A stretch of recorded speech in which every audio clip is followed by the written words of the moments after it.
Good morning সবাই, কী করছো? আশা করছি প্রত্যেকে ভীষণ ভালো রয়েছে। এই যে আমার ছেলে ঘুম থেকে সবেমাত্র উঠলো। এই যে আমার সব পাখির দল দেখো, সমানে ওরা ক্যাচম্যাচ করে যাচ্ছে। যাই হোক, কালকে ছিল আমাদের 7ম বিবাহবার্ষিকী। সেরকমভাবে পালন করা হয়নি, কারণ কালকে একটা দুর্ঘটনা ঘটে যায়। সকালটা শুরু সুন্দরভাবে হলেও সারাটা দিনটা অতটা ভালো যায়নি। যাই হোক, আজকে একটুখানি বেরোবো, কিছু জিনিস কেনার আছে, কিনবো, তোমাদের সাথে সেগুলো শেয়ার করবো, দেখাবো অবশ্যই তোমাদেরকে। ঠিক আছে? তা সবাইকে টাটা, সবাই খুব ভালো থেকো।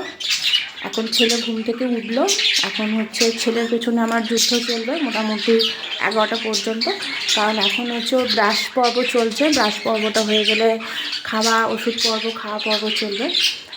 তারপরে চলবে একটুখানি সময় হলে পড়াতে বসাবো, নাহলে স্কুলের জন্য রেডি করব। তারপরে স্কুলে পৌঁছাবো, 11টায় গেট বন্ধ।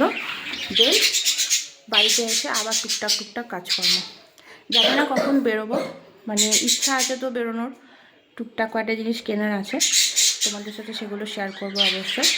তাই ভালো থেকো, সুস্থ থেকো সবাই। সবাইকে টাটা, অনেক ভালোবাসা, সবাইকে অনেক বড় টাটা।